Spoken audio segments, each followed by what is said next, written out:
حکیم محمد اخلاق صاحب، حضور والا اگر میں آپ سے سادہ الفاظ میں منافق کی پہچان پوچھوں تو آپ کیا کہیں گے؟ بسم اللہ الرحمن الرحیم۔ آغاز میں جس طرح کہ آپ نے کہا کہ ہم ایک ڈیفرنٹ پہلو سے منافقت پر روشنی ڈالیں گے، ویسے تو حدیث میں وہ سیدنا عبداللہ ابن عمر رضی اللہ تعالیٰ عنہ روایت کرتے ہیں کہ نبی پاک صلی اللہ علیہ وآلہ وسلم نے فرمایا کہ منافق کی 4 بڑی بڑی نشانیاں ہیں۔ سب سے پہلی نشانی یہ ہے کہ جو وعدہ کرے وعدہ خلافی کرے، بات کرے جھوٹ بولے، امانت دی جائے خیانت کرے، اور جب اس کسی سے جھگڑا کرے تو گالی بکے۔ یہ تو بڑی بڑی منافقت کی نشانیاں ہیں۔ لیکن جس طرح کہ آپ نے آغاز میں کہا تھا کہ کسی کو جھوٹی محبت کا دعویٰ دلا کر اس سے مفاد حاصل کرنا، یا جس طرح ہمارے معاشرے میں کاروبار ہوتا ہے، تاجر حضرات، دکاندار حضرات ایک بندے کو چیز جب پرچیز کرتے ہیں تو اس کے ساتھ جب لین دین ہوتا ہے تو وہ کہتا ہے کہ یہ صرف آپ کے لیے یہ بھاؤ ہے، باقی کے لیے نہیں ہے، تو وہ بھی وہ دھوکہ دہی کرتا ہے، اور یہ بھی منافقت کی نشانی ہے۔ جھوٹ بولنا منافق ہے، دغا بازی، بے ایمانی، یہ ساری منافقت میں آتی ہیں۔ یہاں تک کہ کسی کو گالیاں بکنا یہ بھی منافقت میں آتی ہے۔ بہن بھائیوں رشتہ داروں کے ساتھ کوئی ایسی بات کرنا کہ جس میں اپنا مفاد کا پہلو نکلتا ہو اور ان سے مفاد حاصل کرنا، تو منافقت میں حضور والا کئی لوگ ہوتے ہیں وہ کہتے ہیں کہ میں نے بڑا برداشت کیا، آج میں آخرکار بول پڑا، تو کیا یہ بھی منافقت کے زمرے میں آئے گا؟ بیسیکلی وہ برداشت نہیں کر رہا تھا، وہ چیزیں گن رہا تھا، اور ایک حد پہ آتا ہے تو وہ کہتا ہے آج میری برداشت کی حد ختم ہو گئی تو تب میں بول پڑا، جو اکثر و بیشتر ہوتا ہے۔ جتنا وہ کہتا ہے شاید میرا ظرف اتنا تھا کہ میں برداشت کرتا رہا، اب میرا ظرف نہیں، تو کیا یہ منافقت کے زمرے میں آئے گا یا کس میں؟ بالکل، یہ جیسا کہ آپ نے کہا یہ بالکل وہ گن رہا تھا اور ایک وقت کا انتظار میں تھا کہ میں نے کب اس کو اگلنا ہے، تو یہ بھی منافقت ہے۔ اور یہاں پر میں عرض کرتا چلوں کہ برداشت کے حوالے سے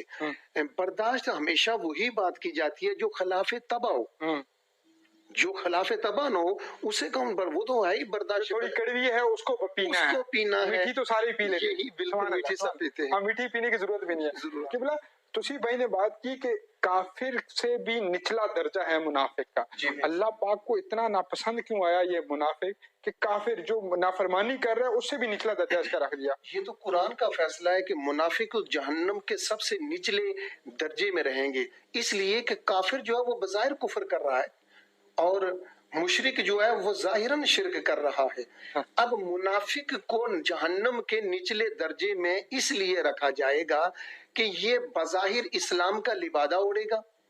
بظاہر اپنی وضاحت سے اسلام کے لبادے میں آئے گا، لیکن حقیقتاً یہ اسلام کو مانے گا نہیں، اندر سے مخالفت کرے گا، اسلام اور بانی اسلام صلی اللہ علیہ وآلہ وسلم کی مخالفت کرے گا۔ کافر تو سامنے سامنے انکار کر رہے ہیں، مشرک سامنے سامنے شرک کر رہا ہے، اور آپ نبی پاک صاحب الاولاد صلی اللہ علیہ وآلہ وسلم کے اس ظاہری زمانہ حیات کو دیکھیں کہ مشرکین کفار کے ساتھ ساتھ جو تیسرا طبقہ تھا یہ منافقین کا تھا، اور یہ جنگوں میں جاتے تھے، آ کر نمازیں پڑھتے تھے، اس لیے تو اللہ نے ان کو جہنم کے سب سے نچلے طبقے میں رکھنا ہے۔ مجھے یہ بتائیے گا کہ تسی بھائی نے ذکر کیا کہ آفس کے اندر ورکر جو ہی بوس نکلا اس کی غیبت کرنا شروع ہو جائیں گے، کام میں کوتاہی کریں گے۔ ہمارے ان دوستوں کو کیا مشورہ دیں گے کہ زبان کو تھوڑا سا کنٹرول میں رکھیں یا کیا کریں؟ وہ عمومی طور پہ ایسا دیکھا گیا کہ مینجمنٹ کے خلاف، اپر مینجمنٹ کے خلاف لوور مینجمنٹ ہوتی ہے، یہ بڑا خوش قسمت آفس ہوگا کہ اس کے اندر نہیں ہوگی، یہ بھی منافقت کے زمرے میں آئے گا یا کس زمرے میں آئے گا؟ بالکل جی، ماشاءاللہ آپ نے بہت اچھی جانب توجہ دلائی ہے۔ آفس سے لے کر گھر تک، اور گھر سے جس طرح کے توصیف بھائی نے کہا تھا مسجد تک، ہر جگہ پہ، اور جیسا کہ آپ نے کہا یہ بالکل منافقت آئے گی کہ بندہ کسی کے منہ کے اوپر وہ بات نہ کہہ سکے اور بعد میں کہے، غیبت اور بہتان میں بھی آتا ہے، اور منافقت کی جو قسمیں ہیں ان میں سے بھی یہ ایک قسم ہے۔ اچھا، ایک اور بات یہاں پہ ویسے اپنے آڈینس کی آگاہی کے لیے، کسی شخص کے اندر عیب کا موجود ہونا، اس کو اس کے سامنے نہ بولنا یہ منافقت ہے، یا اس کے اندر عیب نہ ہو تو بولنا منافقت ہے؟ اس کے اندر عیب نہ ہو اور اس کو بیان کرنا یہ تو بہتان ہے، بہتان ہے، ٹھیک ہے، اور اس کے اندر وہ عیب ہو اور کرنا یہ غیبت کہلاتا ہے، اور یہ بھی منافقت کی زمرے یہ بھی منافقت کے زمرے میں آتا ہے۔ ناظرین کا یہ بات ذرا سننے والی ہے کہ ہم کہتے ہیں کہ اس کے اندر یہ چیز موجود ہے تو تب میں کہہ رہا ہوں نا، تو اگر موجود بھی ہے تو اب آپ اس کے منہ پہ جا کے بولیں گے، اگر آپ نے بولنی ہے تو جی جی تو اگر نہیں بول سکتے تو آپ ایک بندے کے اندر ہے ہی نہیں تو یہ بہتان ہے۔ تو بات کیونکہ چل رہی ہے منافقت کی، تو منافقت سے ہمارا معاشرہ لبریز پڑا ہے۔ میں معذرت کے ساتھ کہ ہمارے تھانے وہاں پہ جائیں، عدالتوں وہاں پہ لکھا ہوتا ہے کہ رشوت دینے اور لینے والا دونوں جہنمی ہیں۔ اللہ اکبر۔ آپ عدالتوں میں جائیں، وہاں پہ کیا نہیں ہوتا، وہاں پہ لکھا ہوتا ہے، ٹائٹل ہوتا ہے کہ حق کے ساتھ فیصلہ کرو۔ بازاروں میں چلے جائیں، وہاں پہ لکھا ہوتا ہے جس نے ملاوٹ کی وہ ہم میں سے نہیں ہے، الغرض کی ہر جگہ یہ جو لکھا ہوتا ہے یہ ہے ہمارا عقیدہ، اور جو ہم کرتے ہیں یہ ہے ہمارا عمل۔ اب اگر ہمارا عمل ہمارے عقیدے کے خلاف ہے تو یہ منافقت ہے۔ اللہ اکبر۔ ایمان اسلام یہ کہتا ہے کہ سچ بولو، ہم جھوٹ بولتے ہیں یہ منافقت ہے۔ اسلام یہ کہتا ہے کہ غیبت نہ کرو، ہم کرتے ہیں یہ منافقت ہے۔ اسلام یہ کہتا ہے حرام کہ نہ کھاؤ، حرام نہ کھاؤ، اللہ ہم اکبر۔ کھاتے ہیں، یہ المختصر یہ منافقت کہ ہے۔ لا الہ الا اللہ محمد رسول اللہ پڑھ لیا تو ہر اس چیز کو ماننا ہے جو سنت کے مطابق ہو، جی جو بے شک، فرض کے مطابق ہو۔ بے سبحان شک۔ اللہ۔ مجھے یہ بتائیے گا کہ ایک شخص ہے وہ کسی سے کریڈٹ لے لیتا ہے، ادھار لے لیتا ہے 2 مہینے 3 مہینے کی پابندی کے وقت، اور وہ واپس نہیں کر پاتا بوجہ حالات، بوجہ مجبوری وہ واپس نہیں کر پاتا، اس کے پاس پیسے نہیں ہے کہ وہ واپس کرے، کیا یہ بھی منافقت میں آئے گا اور اس کا حل کیا ہوگا؟ دیکھیں، ادھار بندے سے لیا اس نے، اگر اس کے پاس دینے کی استطاعت ہے، پیسے اس کے پاس ہیں، اگر وہ جان بوجھ کر نہیں دے رہا یہ تو منافقت ہے، جی اور منافقت کا اعلیٰ درجہ ہے۔ لیکن اگر اس کے حالات اس قابل نہیں ہیں تو اس کے لیے بہتر یہ ہے کہ وہ اپنے قارض کے پاس جائے، جا کر اس سے پھر ٹائم لے لے، اس سے اپنے حالات شیئر کرے کہ بھائی میں ان حالات سے گزر رہا ہوں،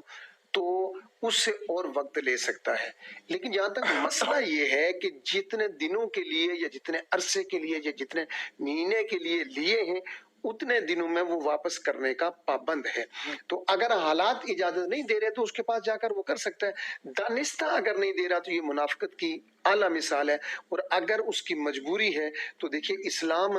جبر کا نام نہیں ہے، اللہ اسلام جبر نہیں کرتا، یہ رحم کرنا پسند کرتا ہے۔ اور پھر آقا علیہ الصلوۃ والسلام کا یہ فرمان قارض کے لیے بھی ہے کہ جب بندہ کسی کو قرضہ دیتا ہے اور جب وہ وقت مقررہ پر اس کو نہیں واپس دے سکتا تو دینے والے کے کھاتے میں نامہ اعمال میں بہت زیادہ اجر اور ثواب لکھ دیا جاتا ہے۔ سبحان اللہ۔ اگر وہ تہی دل کے ساتھ اس بات کو مان لے یا نہ مانے تب بھی ثواب ہوگا اس کو۔ بالکل، وہ دیکھیں جو دینے والا ہے وہ تو خیر دے گا، لیکن اگر جس نے قرضہ لیا ہوا ہے وہ قرضہ اپنے وقت مقررہ پر جب نہیں دے پائے گا تو جس نے قرض دیا ہے اس کو اس کا ڈبل ثواب ملے گا۔ ایک مرتبہ امام اعظم ابو حنیفہ رحمۃ اللہ تعالی علیہ کہیں دھوپ میں کھڑے تھے، ایک دیوار کے چھاؤں میں دیکھا دیوار تو آپ نکل گئے باہر، تو کسی نے کہا کہ آپ دیوار کا سائے میں اونٹ میں کھڑے ہوں، تو آپ نے جواباً ارشاد فرمایا کہ یہ بندہ میرا مقروض ہے اور میں اس کی دیوار کے سائے میں کھڑا ہونا پسند نہیں کرتا، اس لیے کہ کہیں اس کی دیوار کے سائے میں اس لیے کھڑا نہ ہوں کہ یہ میرا مقروض ہے۔ آپ نے اتنی احتیاط کی ہے۔ تو بہرحال اپنے دوسرے مسلمان بھائی، رشتہ دار، بہن بھائیوں پر احسان کرنا یہ بہت بڑی فضیلت ہے، بہت بڑا ثواب ہے۔ ان کے مشکل حالات میں ان کے ساتھ رواداری، محبت، پیار انس کے ساتھ پیش آنا چاہیے، اور بالخصوص یہ ماہ سیام ہے، رمضان شریف ہے، کوئی غریب اگر مقروض ہے تو اس کے ساتھ حسن کا معاملہ اختیار کرنا چاہیے، نرمی برتنی چاہیے، اور جس نے قرض دیا ہوا ہے اس کو چاہیے کہ وہ اس کے ساتھ تھوڑا سا اور نرم دلی کے ساتھ پیش آئے۔